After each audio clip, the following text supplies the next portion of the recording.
हमारी सबसे बड़ी स्ट्रेंथ हमारा 64% यूथ है जो पहले ही इस मुल्क को छोड़ के जाने में इंटरेस्टेड है। हम ये तो बात करेंगे कि हमें फाइनेंशियली कितना बड़ा लॉस हो चुका है, इसके साथ साथ लोगों की जानों का नुकसान हो रहा है। कंपनीज ने कॉन्ट्रैक्ट्स टर्मिनेट कर दिए हैं हमारे साथ। इरिवर्सिबल डैमेज की हद तक हम ना पहुंच जाएं। सिर्फ फाइनेंशियल लॉस की बात नहीं है, हमारे मुल्क का फ्यूचर है ये। अस्सलाम वालेकुम, मेरा नाम इरफान मलिक है। मैं फाउंडर एंड CEO ज़ेवन सॉल्यूशंस का, जो कि एक टेक कंपनी है। हम लोग आर्टिफिशियल इंटेलिजेंस में काम कर रहे हैं और हम लोग बहुत सारे फ्रीलांसर्स को ट्रेन किए हैं। पर्सनली मैं DigiSkill के एक प्रोग्राम को लीड कर रहा हूं जिसमें मिलियंस से ज़्यादा, कई मिलियन फ्रीलांसिंग के स्टूडेंट अभी तक ट्रेन हो चुके हैं।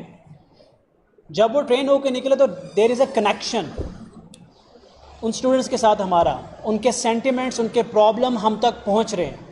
क्योंकि मैं एक टेक कंपनी रन कर रहा हूँ तो हमें चैलेंजेस भी आ रहे हैं। अब वो चैलेंजेस एक हद से ज़्यादा हो गए हैं। मैं उन चैलेंजेस को ज़रा थोड़ा सा एक्सप्लेन करने की कोशिश करता हूँ। हम ये तो बात करेंगे कि हमें फाइनेंशियली कितना बड़ा लॉस हो चुका है, जो कि $300 मिलियन से $500 मिलियन के बीच में है। ये सिर्फ एक, I would say, tip of the iceberg. हम जो चीज़ कैलकुलेट नहीं कर सकते वो अपॉर्चुनिटी कॉस्ट है, वो हमारी रेपुटेशनल डैमेज है कि इंटरनेट ठीक होने के कितने अरसे बाद वो ट्रस्ट रिस्टोर होगा जो क्लाइंट्स छोड़ के जा चुके हैं, जो कंपनियां छोड़ के जा चुके हैं, जो इन्वेस्टर्स इन्वेस्ट करना चाहते थे उन्होंने अपना पैसा रोक लिया। इसके साथ साथ लोगों की जानों का नुकसान हो रहा है। शायद हम इस एंगल को नहीं देख रहे कि हम पाकिस्तान में बैठकर बहुत सारे ऐसे हेल्थ केयर स्टार्टअप्स को मैनेज कर रहे हैं, बहुत सारी ऐसी सर्विसेज प्रोवाइड कर रहे हैं, real time location tracking applications हैं जो कोलैप्स होने की वजह से लोगों की जानों का नुकसान हुआ है, बिजनेसेस का नुकसान हुआ है। कंपनीज ने कॉन्ट्रैक्ट्स टर्मिनेट कर दिए हैं हमारे साथ और इस तरह के बहुत सारे रिपल्स हैं। और दूसरा एंगल इसका ये है कि हमारा एक बहुत बड़ा मसला ब्रेन ड्रेन है। हमारी सबसे बड़ी स्ट्रेंथ हमारा 64% यूथ है जो पहले ही इस मुल्क को छोड़ के जाने में इंटरेस्टेड है। अब हो क्या रहा है कि पूरी दुनिया हमारे फ्रीलांसर्स को अट्रैक्ट करने के प्लान बना रही है, उनको फैसिलिटेट दे रही है, उनको free internet, easy visas, accommodations, benefit दे रही है। और यहाँ पे एक बेसिक जो चीज़ है इंटरनेट, वो प्रॉब्लम में आ गया है। तो आप क्या समझते हैं कि पिछले अगस्त से लेके इस अगस्त तक ब्रेन ड्रेन की क्या सिचुएशन होगी? आने वाले दिनों में क्या होगा? इस 64% यूथ में जो हमारे कॉम्पिटेंट लोग हैं, जो सरमाया है हमारा और जो सारा पैसा मुल्क में ला रहे हैं, वो नहीं होंगे तो क्या होगा? सो इससे अब सीरियस डैमेजेस हो रहे हैं। इसके कॉन्सिक्वेंसेज जो हैं वो आने वाले कई सालों तक रहेंगे।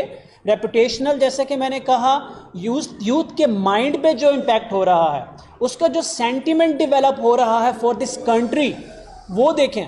जो हमारी स्ट्रेंथ है, जो हमारी एक फोर्स है, जो हमारा फ्यूचर है, उनका सेंटीमेंट क्या डेवलप हो रहा है इस मुल्क के लिए। सो ये सम टाइम खुदा ना ख्वास्ता इरिवर्सिबल डैमेज की हद तक हम ना पहुंच जाएं।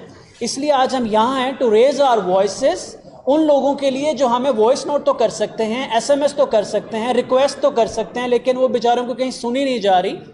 हमें एज ए कंपनी नुकसान होता है तो शायद आज नहीं तो कल कवर कर जाएंगे, लेकिन वो फ्रीलांसर जो कई साल लगा के, कई महीने लगा के, कई रातें जाके एक प्रोजेक्ट लाता है, जब उससे उसका वो प्रोजेक्ट छीनेगा तो उसके दिल पे क्या गुजर रही है, उसके दिल से क्या निकल रहा है और वो क्या सोच रहा है आपके बारे में और वो क्या करना चाहता है इस मुल्क के साथ, हमें तो पता है। हम तक तो पहुंच गए हैं, लेकिन we will be very careful कि हम वो सेंटीमेंट इस तरह से यहाँ ना करें। हम रिक्वेस्ट करते हैं कि ये सिर्फ फाइनेंशियल लॉस की बात नहीं है, हमारे मुल्क का फ्यूचर है, ये हमारा फ्यूचर है, बच्चों का फ्यूचर है। इसको अगर और कुछ नहीं कर सकते, कोई भी प्रॉब्लम हो सकता है।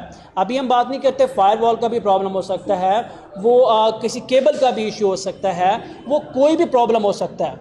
हम सिर्फ ये रिक्वेस्ट कर रहे हैं कि हमारा नैरेटिव सेम होना चाहिए। जो आप लोग ऊपर से बात कर रहे हैं वही हम बात करेंगे, तो जो हमारा ट्रस्ट है क्लाइंट के साथ वो एटलीस्ट किसी हद तक बचा रहेगा।